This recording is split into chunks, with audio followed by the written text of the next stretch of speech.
terbuka untuk umum. Hadirin yang saya hormati, mengawali rapat kerja hari ini, mari kita panjatkan puji syukur kehadirat Allah Subhanahu wa Ta'ala, Tuhan yang Maha Kuasa, atas segala rahmat serta hidayahnya. Kita bisa bertemu berkumpul bersama menjalankan agenda rapat yang penting dan strategis ini setelah kita melewati masa-masa yang kita tahu situasinya seperti apa, dan kita rapat dengan Menteri Keuangan itu dengan agenda adalah pengantar rancangan kerja dan anggaran RKA Kementerian Keuangan pada RAPBN 2026. Kita hari ini Bapak Ibu sekalian, kita pimpinan dan anggota, kita bertemu dengan Menteri Keuangan yang baru saja dilantik oleh Bapak Presiden 2 hari yang lalu. Dan bagi Komisi 11, nama Pak Purbaya ini sebenarnya bukan nama yang asing, Pak. Cuma berbeda tempatnya aja. Sudah lama menjadi mitra kerja Komisi 11. Dahulu sebelumnya beliau bermitra kita sebagai Ketua Lembaga Penjamin Simpanan. Sekarang kita bermitra dengan Pak Purbaya dalam posisi sebagai Menteri Keuangan. Kalau dulu LPS itu rapat dengan Komisi 11 mungkin setahun 3 atau 5 kali, paling banyak. Kalau sekarang mungkin nanti Pak Purbaya akan lebih sering ketemu kita, Pak. Nah, ini masalah intensitas saja, Pak. Nah, hari ini kita mengawali dalam sebuah agenda rapat mengenai RAKL-nya Kementerian Keuangan, dan di APBN 2026, program kebijakan fiskal yang direncanakan, yaitu ada 1 program kebijakan fiskal, kemudian program pengelolaan penerimaan negara, 3 program pengelolaan belanja negara, 4 program pengelolaan perbendaharaan kekayaan negara dan risiko, 5 program dukungan manajemen. Secara total, RAKL Kementerian Keuangan itu 52 triliun 16 miliar rupiah. Dan hari ini kita akan membahas dalam rangka nota keuangan RAPBN 2026, dan ini semuanya sudah karena kita bahas pada saat kita di Pagu Indikatif di Camp PPKF. Dalam putaran hari ini kita hanya rapat kerja sebagai pengantar. Berikutnya nanti kita kerja dengan rapat lagi dengan para satuan unit di Kementerian Keuangan sebanyak 23 yang akan kita selesaikan dalam 2 hari, Pak. Setelah rapat kerja ini nanti akan lanjut, berikutnya besok, habis itu kita tutup dengan rapat kerja untuk persetujuan sebelum dibawa ke Badan Anggaran DPR RI. Saya beri kesempatan kepada Menteri Keuangan untuk menyampaikan paparan. Terima kasih Pak Ketua. Assalamualaikum warahmatullahi wabarakatuh.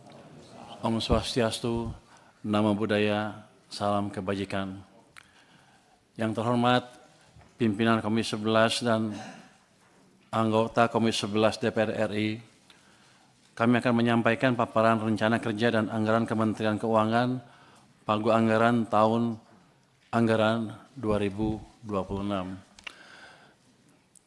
Ini Pak, kunjungan saya yang pertama sebagai Menteri Keuangan, betul Pak. Biasanya sebagai LPS. Kalau waktu ketua LPS saya katanya ngomongnya kayak agak koboi, sekarang nggak boleh saya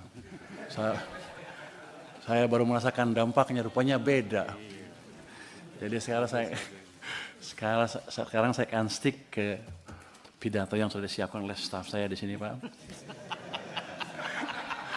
Jadi nggak ada session bebas lagi. Pak Menteri, boleh koboi tapi ada isinya. Siap. Makasih Pak.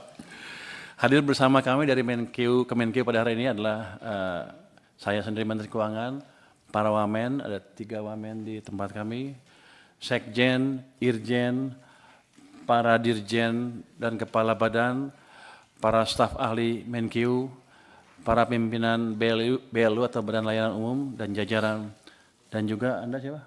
Pak Sekjen kami Pak. Dia suka protes kalau nggak disebut namanya Pak, harus khusus katanya.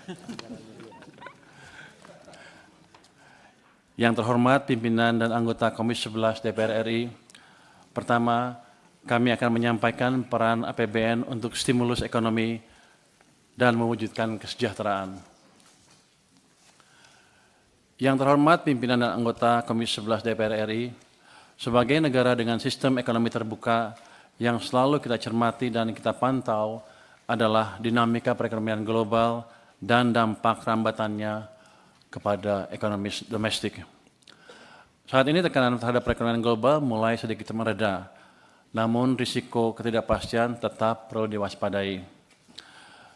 Ketidakpastian global utamanya dipengaruhi oleh perang dagang, konflik geopolitik yang memanas, ancaman keamanan global di mana negara-negara berlomba memperkuat cyber dan nuklir yang jika tidak dikelola dengan bijak akan menjadi masalah serius di kemudian hari.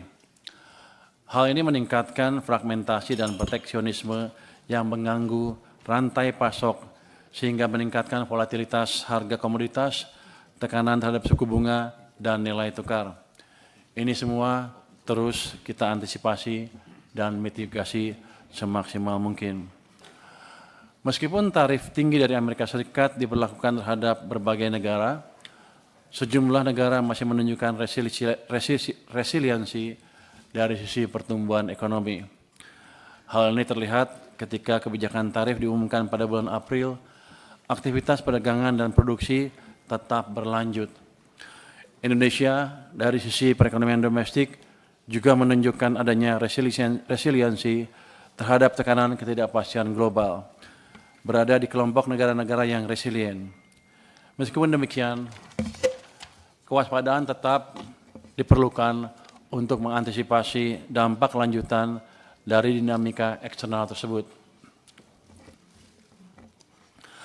Resiliensi ekonomi hingga triwulan kedua tahun ini diperkirakan berlanjut dengan pertumbuhan lebih tinggi tahun depan.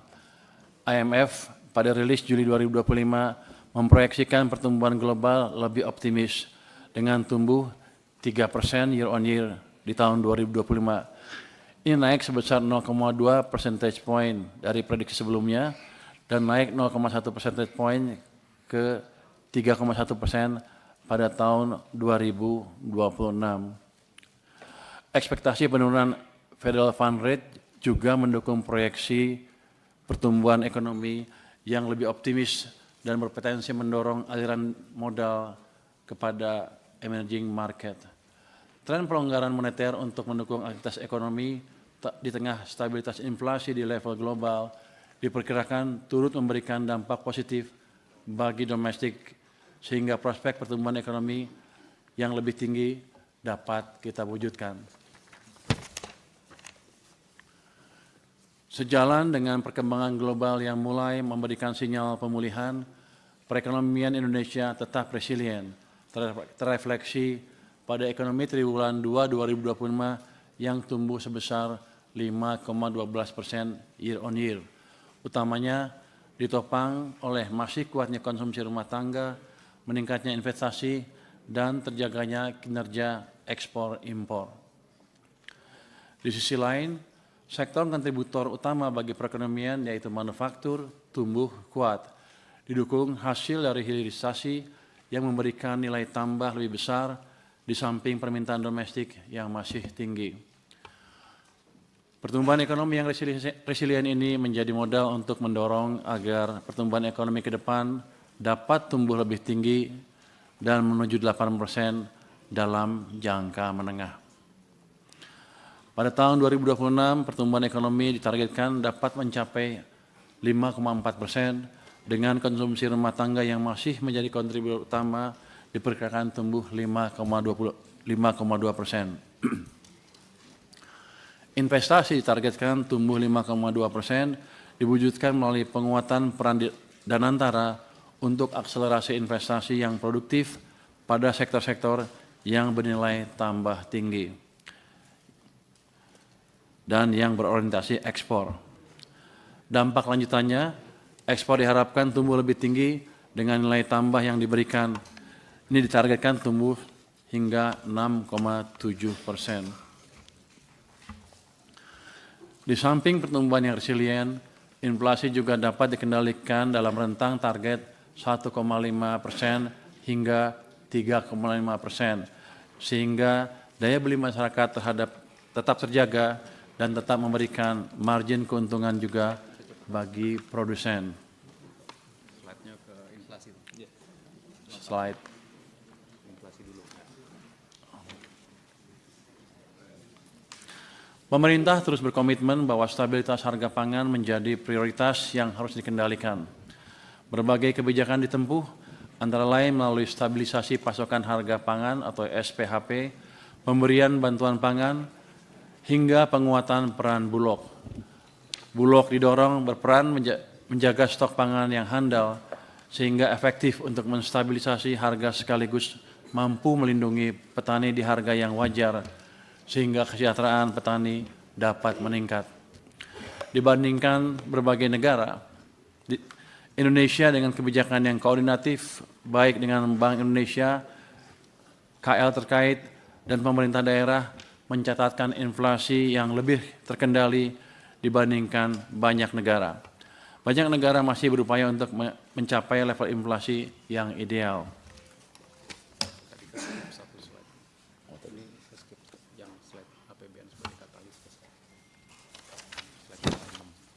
Jadi saya balik lagi nih. Ini belum. Oh, ini. Oh, ini.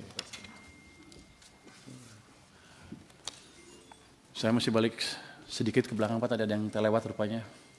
Nomor 6. Slide nomor 6. Slide nomor 6. Oh, kok beda? 7. 6. Tuh. Filenya ya. Maaf Pak Ketua, ini rupanya kalau menteri baru tiba-tiba ada kesalahan juga di sini, di slide sini. Masuk ke Zoom. Oh, linknya di habis growth. Tadi habis growth terus ini. Kelewat tuh gue.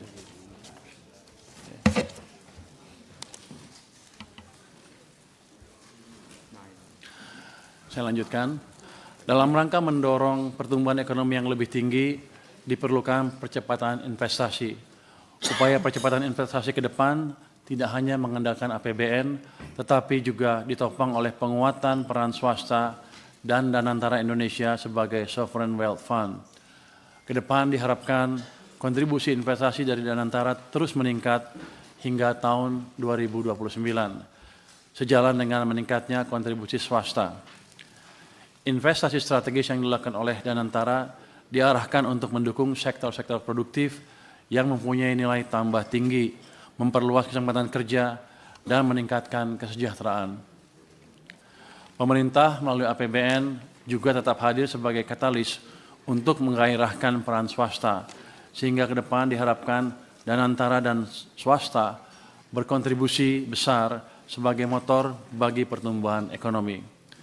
Dukungan untuk pembangunan infrastruktur melalui APBN juga dilanjutkan yang diarahkan untuk proyek-proyek prioritas yang mempunyai daya ungkit terhadap pertumbuhan antara lain perumahan, infrastruktur pendukung ketahanan pangan, ketahanan energi, serta sarana dan prasarana pendidikan dan kesehatan.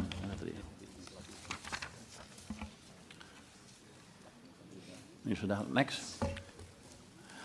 Kinerja neraca perdagangan hingga saat ini masih konsisten surplus dalam 5 tahun terakhir. Akumulasi neraca perdagangan sejak Januari hingga Agustus 2025 mencapai 29 miliar dolar, tumbuh signifikan sebesar 52,6% dibandingkan periode yang sama tahun lalu.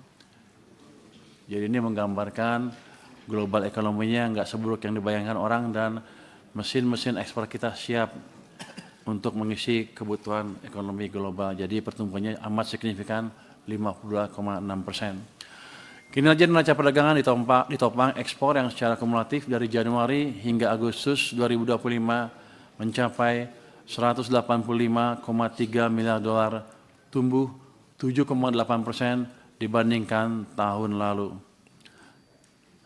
Sementara itu, impor tercatat 156,3 miliar dolar, tumbuh lebih rendah dari pertumbuhan ekspor di 2,3%. Ini mencerminkan ekonomi domestik yang aktif baik dari sisi konsumsi maupun produksi, termasuk aktivitas impor yang mendukung produksi barang-barang untuk tujuan ekspor. Kinerja tersebut turut ditopang tarif resiprokal untuk Indonesia sebesar 19%, ini lebih kecil dari banyak negara. Di samping tentunya upaya pemerintah untuk terus membuka kerjasama untuk pasar ekspor baru, termasuk dengan menjalin kerjasama internasional seperti penyelesaian perjanjian EU-SEPA dan bergabung dalam BRICS. Dari sisi komoditas, ekspor terutama ditopang produk industri pengolahan, antara lain CPO dan turunannya, serta besi baja yang tumbuh kuat. Di tengah gejolak global, kinerja instrumen keuangan terus membaik dan kepercayaan investor juga terus pulih. Hal ini terefleksi pada tekanan pada rupiah yang mereda dan kinerja SBN dengan yield yang terus turun. Surplus neraca perdagangan menopang kinerja rupiah. Di samping neraca perdagangan yang konsisten surplus, konversi falas ke rupiah oleh ekspor dalam rangka pemenuhan kebijakan pemerintah mengenai devisa hasil ekspor atau DHESDA turut mendukung meredanya tekanan pada nilai tukar rupiah. Aliran masuk modal asing ke pasar SBN yang mencapai 77,02 triliun rupiah per 4 September 2025 menjadi faktor positif tambahan bagi rupiah. Perkembangan ini sekaligus menjadi cerminan kepercayaan investor terhadap fundamental ekonomi Indonesia yang masih kuat di tengah dinamika ekonomi global dengan tata kelola fiskal yang prudent. Dari sisi pricing, yield SBN tenor 10 tahun berdenominasi rupiah menguat dengan turun ke level 6,37%, sehingga spread dengan US Treasury menyempit ke 221 basis point. Ini turut menurunkan cost of fund untuk domestik. Perkembangan spread SBN rupiah sekaligus mencerminkan currency risk yang semakin pulih. Membaiknya perspektif investor terhadap currency risk juga diikuti appetite terhadap country risk yang terjaga. Dengan perkembangan ini dapat disimpulkan bahwa fundamental pasar keuangan Indonesia tetap terjaga, risiko menurun, dan daya tarik SBN sebagai instrumen investasi semakin kuat.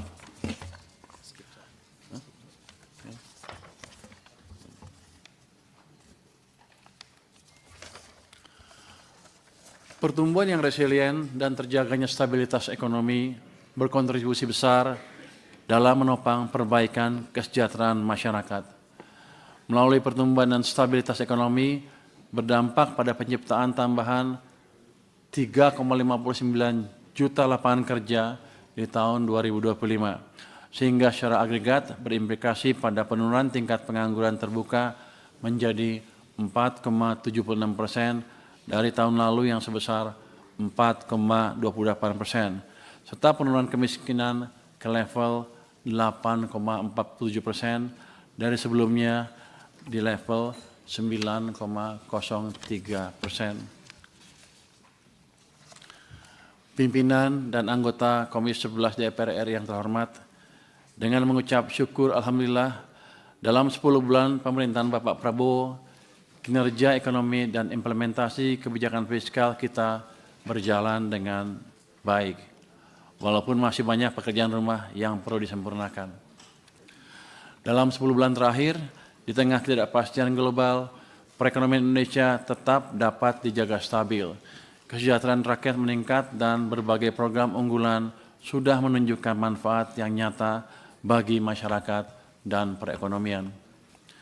Beberapa capaian sebagai berikut, antara lain pertumbuhan ekonomi pada triwulan 2 2025 dapat tumbuh 5,12% year on year, inflasi terkendali di level rendah, rasio utang termasuk yang terendah di G20 di kisaran 39,8%, neraca perdagangan surplus, defisit APBN terkendali dalam batas aman sebesar 2,78% PDB untuk Outlook 2025. Stok beras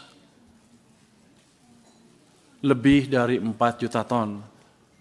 Program-program unggulan antara lain MBG, Sekolah Rakyat, revitalisasi sekolah, cek kesehatan gratis sudah memberi manfaat yang nyata bagi masyarakat. Dengan mencermati dinamika perekonomian dan tantangan yang dihadapi, maka strategi ekonomi dan fiskal 2026 diarahkan untuk mendukung kedaulatan pangan, energi, dan ekonomi dalam rangka menuju Indonesia yang tangguh, mandiri, dan sejahtera. Sejalan dengan hal tersebut, RAPBN 2026 difokuskan untuk mendukung 8 agenda prioritas yang meliputi yang pertama ketahanan pangan, yang kedua ketahanan energi, yang ketiga MBG, yang keempat pendidikan bermutu, yang kelima kesehatan berkualitas, yang keenam pembangunan desa, koperasi dan UMKM, yang ketujuh penguatan pertahanan semesta, yang kedelapan akselerasi investasi dan perdagangan global. Sejalan dengan hal tersebut, agar APBN mampu merespon dinamika perekonomian dan menjawab tantangan serta mendukung agenda pembangunan, maka APBN akan terus dijaga agar tetap sehat dan berkelanjutan. Untuk itu, sejumlah strategi akan ditempuh. Yang pertama, kita akan meningkatkan belanja yang berkualitas dengan mendorong agar belanja berfokus pada 8 agenda prioritas tadi, efisien produktif dan sinergi sehingga dapat memberi manfaat yang nyata bagi masyarakat dan perekonomian. Kemudian kita akan optimalisasi pendapatan negara dengan tetap menjaga iklim investasi dengan mendorong efektivitas reformasi perpajakan untuk meningkatkan kepatuhan, mendorong agar sistem perpajakan kompatibel dengan struktur perekonomian dan sistem perpajakan global, sehingga mendorong optimalisasi pengelolaan sumber daya alam, aset negara, dan inovasi layanan. Strategi berikutnya adalah mendorong pembiayaan yang inovatif dan berkelanjutan.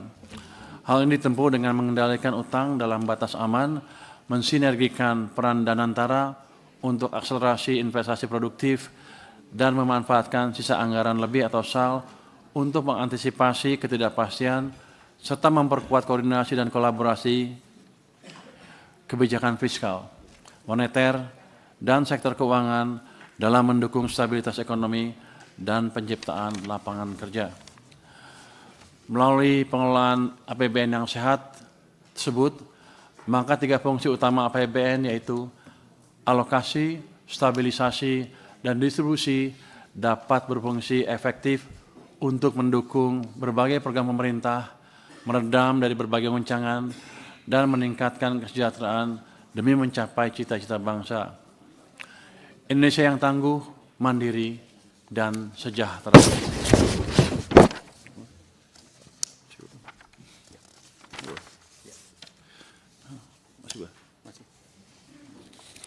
Kementerian Keuangan berperan strategis dalam pengelolaan APBN agar tetap sehat dan berkelanjutan. Sebagaimana diamanahkan melalui Undang-Undang Nomor 17 Tahun 2003 tentang Keuangan Negara, Kementerian Keuangan menjalankan tugas pokok yang mencakup 1. Perumusan kebijakan fiskal, 2. Pengelolaan utang negara, 3. Pengelolaan aset negara, 4. Pengelolaan kas negara, 5. Pengawasan dan pengendalian, serta 6. Akuntansi dan pelaporan keuangan. Selain itu, Kementerian Keuangan juga menjalankan fungsi khusus yaitu sebagai Bendahara Umum Negara, Chief Financial Officer Negara, dan Koordinator Hubungan Fiskal antara pusat dengan daerah. Seluruh pelaksanaan tugas tersebut tetap mengacu pada prinsip transparansi, akuntabilitas, value for money, dan prediktabilitas. Prinsip-prinsip ini menjadi landasan agar keuangan negara tetap kredibel dan dipercaya, sekaligus menjadi instrumen yang berkelanjutan dalam menjaga hubungan antara negara dengan rakyatnya. Dengan pelaksanaan tugas dan fungsi strategis tersebut secara optimal, Kementerian Keuangan optimis dapat berkontribusi dalam perekonomian nasional sehingga bisa mendorong pertumbuhan ekonomi yang berkelanjutan, kita bisa menjaga stabilitas ekonomi dan penyertaan fiskal jangka menengah dan panjang. Kemudian kita juga menciptakan aktivitas program pembangunan nasional dan juga ketahanan fiskal dalam menghadapi berbagai goncangan. Target-target yang disusun dalam RAPBN tahun anggaran 2026 yaitu 1.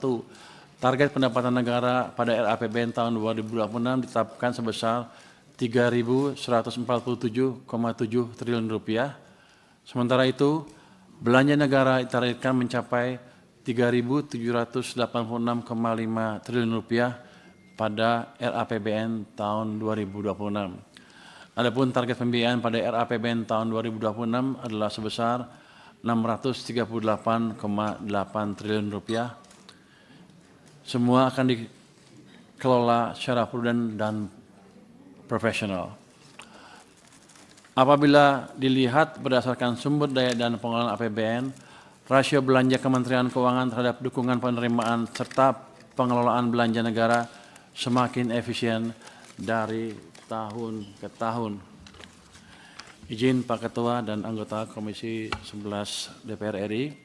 Berikutnya, izinkan saya mendelegasikan ketiga wamen untuk dapat menguraikan detail rencana kerja Kemenkeu yang akan dimulai dengan Pak Suhasil. Ya, silakan Pak Suhasil. Izin Pak Ketua. Yang kami hormati Bapak Ketua, Bapak-Bapak Wakil Ketua, Ibu Bapak anggota Komisi 11, bagian kedua dari paparan RKA BA15 ini adalah menguraikan rencana kerja dan pagu anggaran Kementerian Keuangan tahun anggaran 2026. Pak Ketua, Bapak-Bapak Wakil Ketua dan Ibu Bapak sekalian, seperti tadi telah disampaikan, Kementerian Keuangan melaksanakan program pengelolaan keuangan negara yang kami laksanakan dalam 5 program, yaitu program kebijakan fiskal, sektor keuangan dan ekonomi. Kedua, program pengelolaan penerimaan negara, program pengelolaan belanja negara, pengelolaan perbendaharaan kekayaan negara dan resiko, dan terakhir program dukungan manajemen.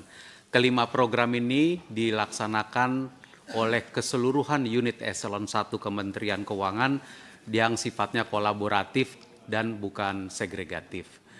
Kemenkeu juga melaksanakan tugas khusus melalui 7 badan layanan umum atau BLU, yaitu LPDP, BPDP Sawit, LDKPI, BPD Lingkungan Hidup, PIP, Elman, dan PKN STAN yang nanti dalam pendalaman juga dapat dilihat secara lebih detail.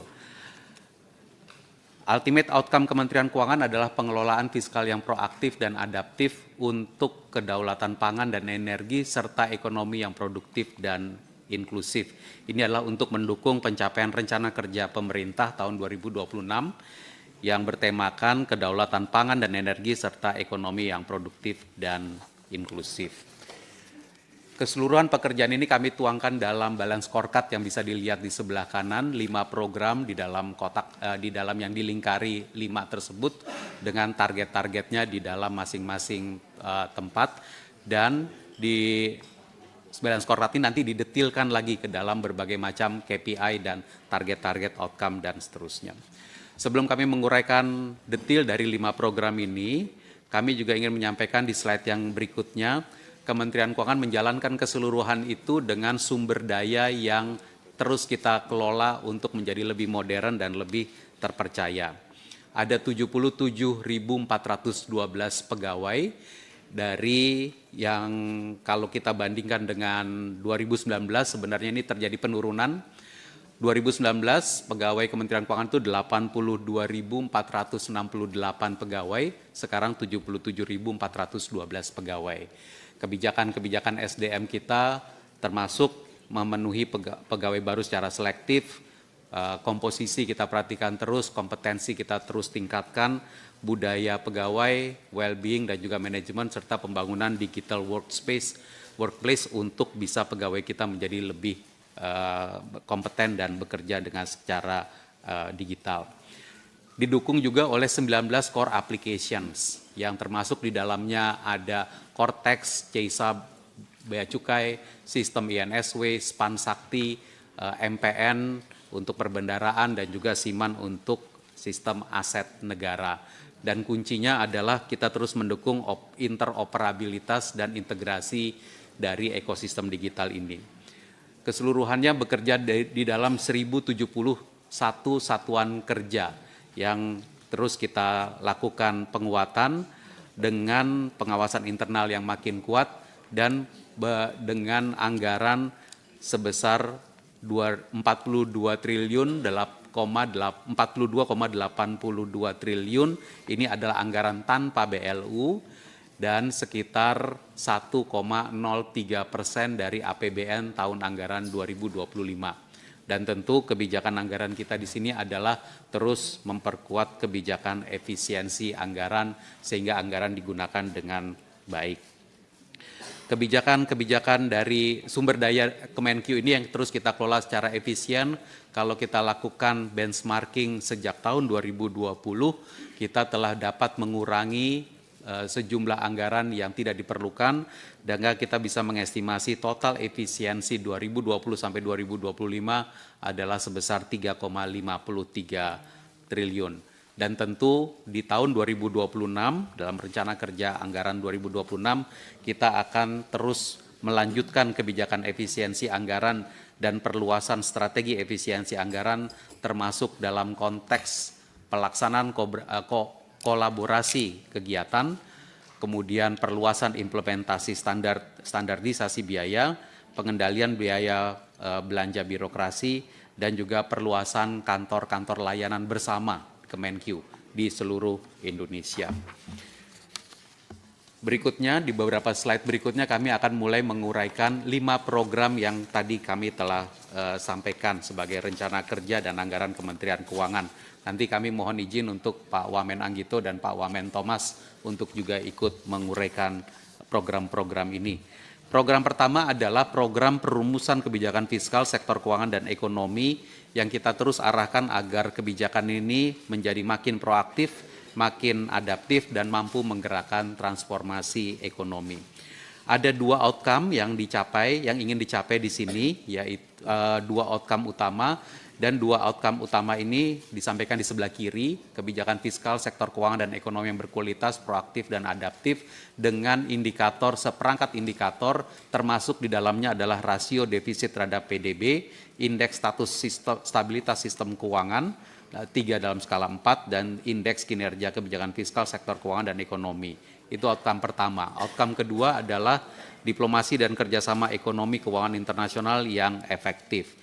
Dan anggaran yang dibutuhkan untuk ini adalah di sebelah kanan atas, pagu anggaran 90,03 miliar, tapi kalau ditambah dengan atribusi dukungan manajemen yang utamanya adalah pembayaran gaji, karena pembayaran gaji di Kementerian Keuangan itu disatukan, disentralisasi, namun kalau kita lakukan pengelompokan pembayaran gaji untuk 6 unit eselon 1 yang ada di mengampu program ini, maka total pagunya adalah 446,99 miliar. Program perumusan kebijakan fiskal dan sektor keuangan ini diampu oleh 6 unit eselon 1, DJSEF, DJSPSK, DJBC, DJPK, DJPPR, dan DJA. Ini yang kami maksud tadi sebagai program yang sifatnya kolaboratif.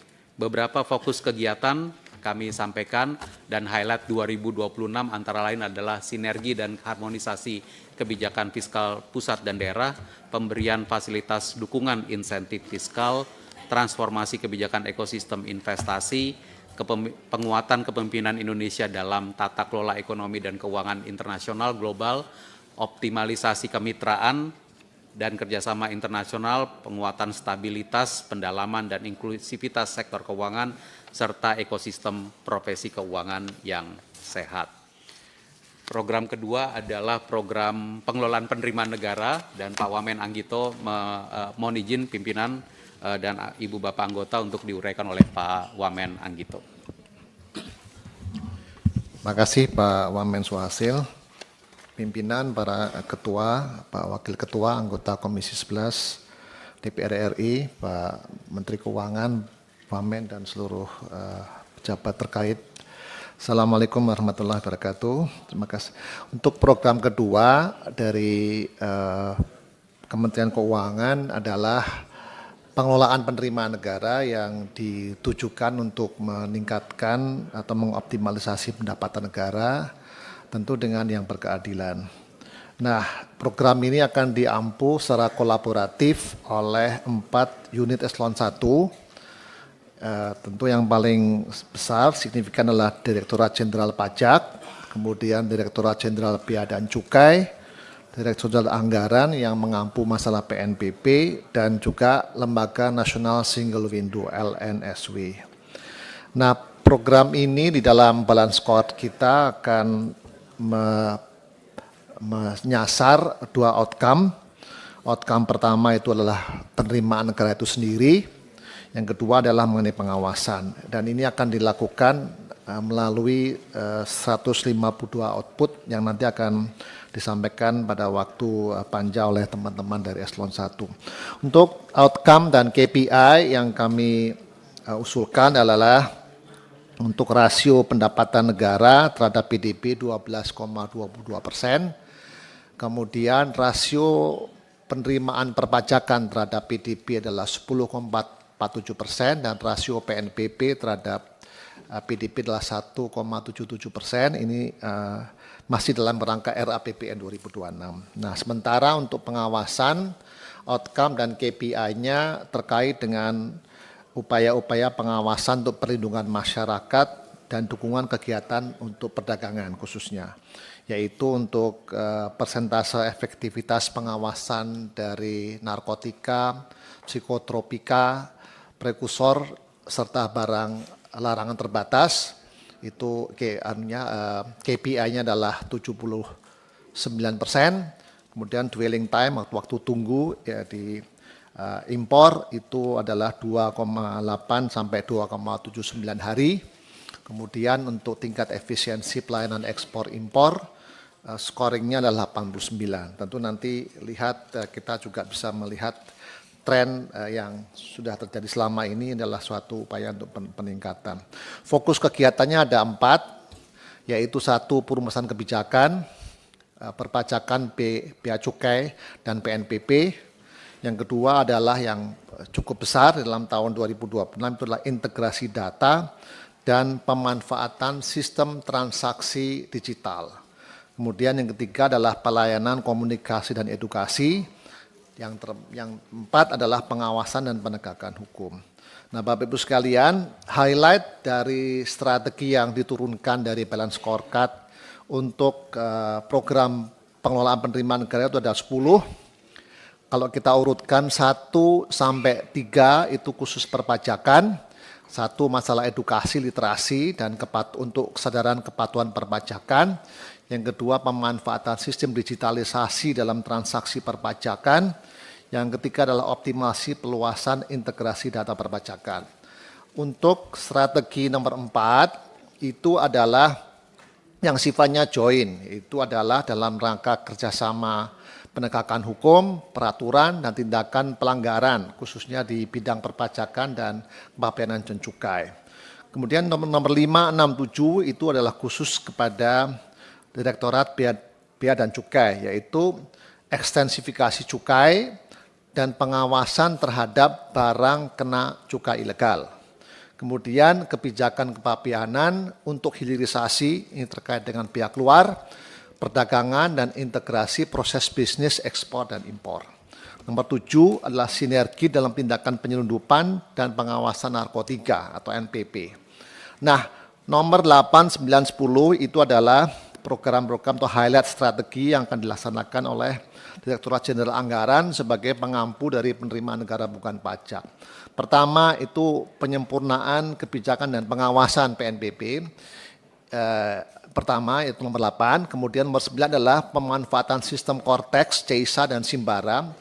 Cortex itu sistem di perpajakan, CISA di Bea dan Cukai, dan Simbara itu khususnya kepada penerimaan negara bukan pajak.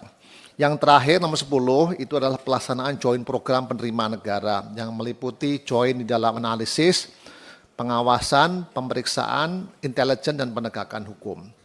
Demikian kira-kira saya kembalikan ke Pak Suhasil mengenai program nomor 2 tersebut. Izin Bapak Ketua, Bapak Wakil Ketua dan Ibu Bapak sekalian, program kerja ketiga dari Kementerian Keuangan adalah pengelolaan belanja negara yang kita arahkan untuk mendukung program prioritas serta memperkuat sinergi antara pusat dan daerah. Outcome yang ingin dicapai adalah belanja negara yang berkeadilan, efektif, efisien, dan produktif yang kita detilkan di dalam 55 output yang diampu oleh 2 unit eselon 1, yaitu Direktorat Jenderal Anggaran dan Direktorat Jenderal Perimbangan Keuangan. Ya, indeks-indeksnya bisa kami sampaikan nanti, diantaranya indeks efektivitas belanja dan investasi, tingkat sinkronisasi perencanaan penganggaran dan belanja investasi, dan efektivitas monitoring. Kegiatannya dilakukan dengan 4 kegiatan utama. Nomor 1, pengelolaan anggaran pusat dan transfer ke daerah, perumusan kebijakan administratifnya. Ketiga, komunikasi, edukasi, dan standarisasi, serta monitoring dan evaluasi. Keseluruhan kegiatan ini pagu anggarannya adalah 24,41 miliar.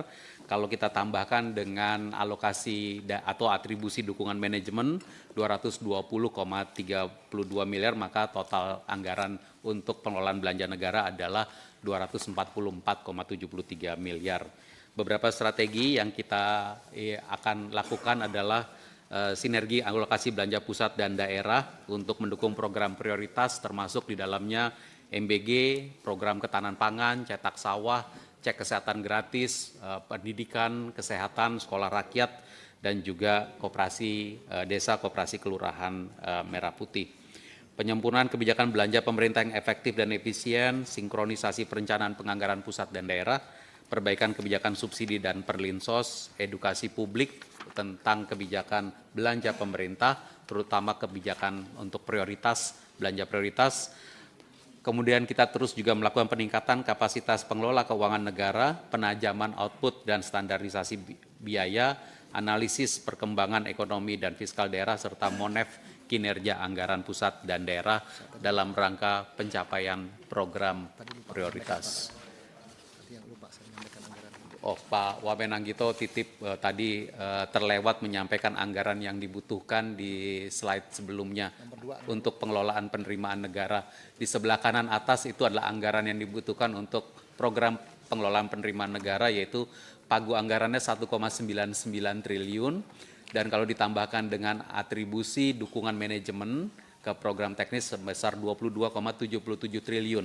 Ini untuk keseluruhan pegawai Direktorat Jenderal Pajak, Direktorat Jenderal Bea Cukai, LNSW, dan juga Direktorat Jenderal Anggaran yang mengurusi penerimaan, sehingga total pagu adalah 24,76 triliun yang kami ingin note, ini adalah 0,86% dari total penerimaan yang dikumpulkan.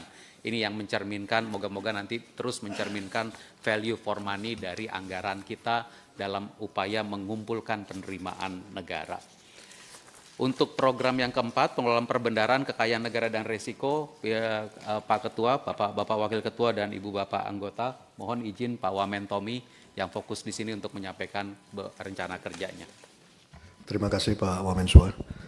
Izin Pak Ketua, Bapak-Bapak Wakil Ketua, Ibu dan Bapak anggota Dewan yang saya hormati, saya lanjutkan dengan program keempat. Program ini adalah program pengelolaan perbendaharaan, kekayaan negara, dan risiko. Program tersebut diarahkan untuk mewujudkan APBN yang akuntabel, inovatif, produktif, dan berkelanjutan. Pada program ini terdapat 3 outcome utama yang ingin kita capai melalui 175 output. Dengan pelaksanaan program yang diampu oleh 3 unit eselon 1, yaitu Dirjen Perbendaharaan, Dirjen Kekayaan Negara, dan Dirjen Pengelolaan Pembiayaan dan Risiko. Ibu dan Bapak yang saya hormati, outcome pertama yaitu pengelolaan perbendaharaan yang optimal dengan indikator atau KPI antara lain indeks optimalisasi kas terhadap bunga utang dengan target 3,26 dan indeks kualitas LKPP dan LKBUN dengan target 98,8. Outcome kedua, pengelolaan kekayaan negara dan lelang yang produktif dengan indikator atau KPI antara lain indeks pengelolaan aset dengan target 3,1 skala 4 dan persentase realisasi penerimaan negara dari pengelolaan kekayaan negara dan lelang dengan target 100. Outcome ketiga, pengelolaan pembiayaan yang prudent, kreatif, inklusif, dan risiko yang terkendali dengan indikator atau KPI antara lain imbal hasil atau yield surat berharga negara dengan target 6,9% serta rasio utang terhadap PDB dengan target 39,96%. Untuk mendukung pencapaian outcome tersebut, difokuskan pada 6 kegiatan utama. Yang pertama, pengembangan pengelolaan kas dan pembiayaan negara.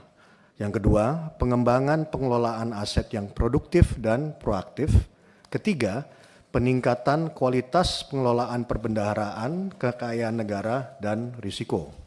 Keempat, pengembangan akuntansi dan pelaporan keuangan negara. Kelima, penyempurnaan kebijakan dan kerangka legal, dan terakhir penguatan peran BLU. Ibu dan Bapak yang saya hormati, total pagu pada program pengelolaan perbendaharaan kekayaan negara dan risiko sebesar 2,29 T terdiri dari pagu anggaran 289,23 miliar rupiah ditambah dengan atribusi dukungan manajemen sebesar 2,01 triliun rupiah. Beberapa strategi yang akan menjadi highlight tahun 2026 pada program ini antara lain yang pertama, pengembangan sistem DigiPay pada UMKM, dilanjutkan akselerasi investasi pemerintah, yang ketiga peningkatan peran lelang bagi perekonomian, keempat peningkatan edukasi investasi keuangan, APBN digital, serta pengelolaan aset dan lelang. Kelima, penguatan pengelolaan risiko APBN, dan kewajiban kontingensi serta neraca pemerintah dan negara atau sovereign. Keenam, penguatan kontribusi aset mendukung program prioritas. Ketujuh, penyusunan LKPP dan Government Financial Statistics yang transparan dan akuntabel. Kedelapan, penyusunan regulasi kekayaan negara, penilai, perlelangan, dan investasi pemerintah.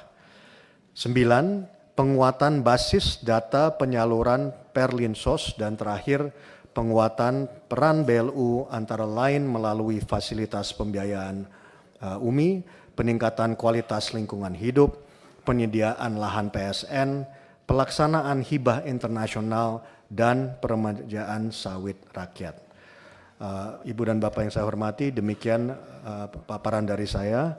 Untuk selanjutnya dukungan manajemen saya kembalikan ke Pak Wamen Sua. Terima kasih.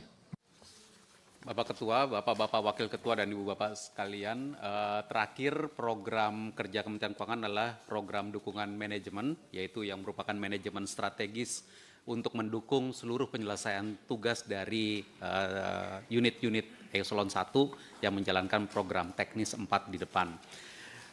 Outcome dari program dukungan manajemen ini terdiri dari 4 outcome yang akan kami pantau lewat 603 output diampu oleh seluruh unit Eselon 1 di Kementerian Keuangan dan termasuk juga BLU. Outcome pertama adalah perbaikan kualitas pengelolaan sumber daya dan kualitas pelayanan publik. Indikatornya antara lain indeks kepuasan pengguna layanan dan juga tingkat kualitas pengelolaan SDM keuangan negara.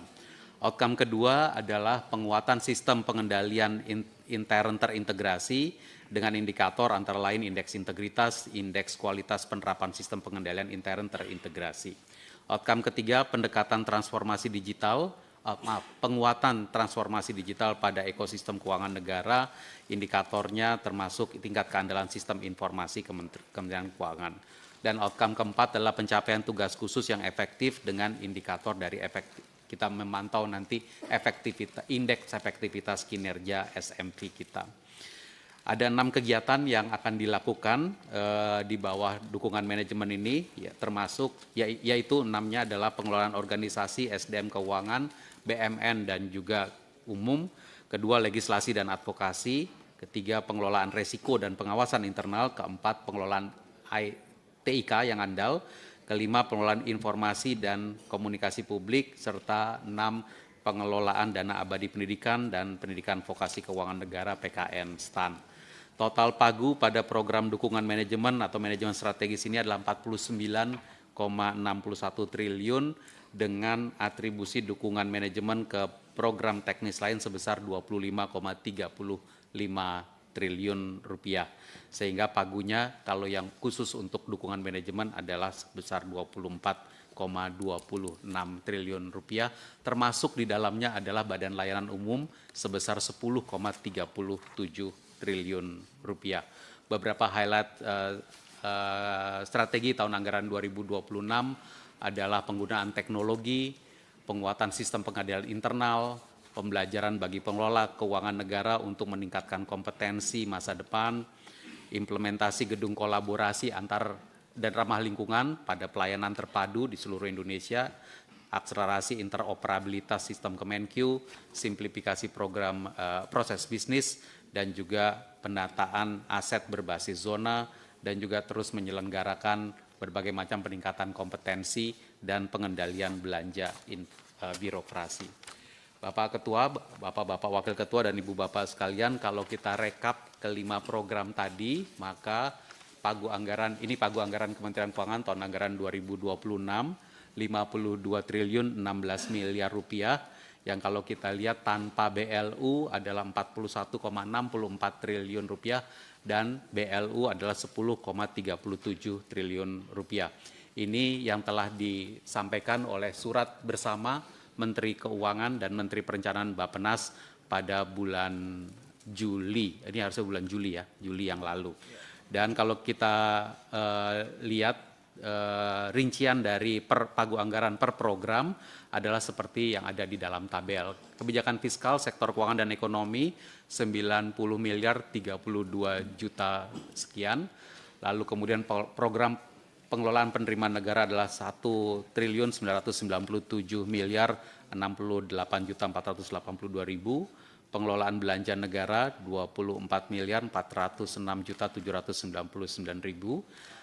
Pengelolaan perbendaharaan kekayaan negara dan resiko 289 miliar 232 juta 572 ribu, dan dukungan manajemen 49 triliun 615 miliar 259 juta 817 ribu. Di dalam dukungan manajemen ini ada yang diatribusikan kepada 4 program lainnya, dan juga termasuk di dalamnya adalah alokasi anggaran untuk BLU sejumlah 10,37 triliun yang rincian BLU-nya ada di bawah.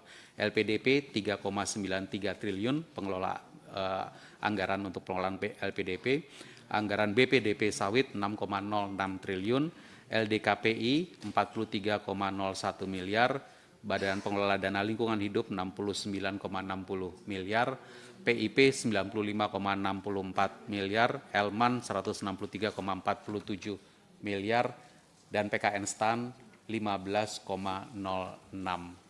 miliar. Dan kalau kita bagi secara fungsi seperti halnya untuk Kementerian Keuangan memiliki 3 fungsi, yaitu fungsi pelayanan umum sebesar 47 triliun 773 miliar 586 juta 873 ribu, fungsi ekonomi 249 miliar 259 juta 263 ribu, dan fungsi pendidikan yaitu 3 triliun 993 miliar 153 juta dan 864 ribu. Demikian rekap dari keseluruhan 5 program yang dikerjakan rencana kerja dan anggaran Kementerian Keuangan. Terakhir kami kembalikan kepada Bapak Menteri Keuangan untuk penutup. Terima kasih Pak Wamen. Pimpinan dan anggota Komisi 11 DPR RI yang terhormat, berdasarkan paparan terkait rencana kerja dan anggaran Kemenkeu tahun 2026 di atas, kami mohon perkenan pimpinan dan anggota Komisi 11 DPR RI untuk dapat menyetujui usulan pagu anggaran Kementerian Keuangan tahun anggaran 2026 sebagai berikut. Yang pertama, pagu anggaran Kementerian Keuangan tahun anggaran 2026 yang diusulkan sebesar 52 triliun 16 miliar rupiah. Yang selanjutnya, pagu anggaran Kementerian Keuangan tahun anggaran 2026 dipilah menurut rincian per fungsi adalah A. Fungsi pelayanan umum 47 triliun 773 miliar 586 juta 873 ribu rupiah. Fungsi ekonomi 249 miliar 259 juta 263 ribu rupiah. Dan untuk fungsi pendidikan sebesar 3 triliun 993 miliar 154 juta 864 ribu rupiah. Kami percaya bahwa alokasi ini diperlukan untuk mendukung pelaksanaan peran strategis Kementerian Keuangan dalam menjaga stabilitas fiskal, memperkuat layanan publik, serta mewujudkan transformasi ekonomi yang inklusif dan berkelanjutan. Demikian paparan kami, pimpinan dan anggota Komisi 11 DPR RI yang terhormat. Atas perhatian, dukungan dan kerjasama yang diberikan, kami ucapkan terima kasih. Wassalamualaikum warahmatullahi wabarakatuh. Waalaikumsalam warahmatullahi wabarakatuh.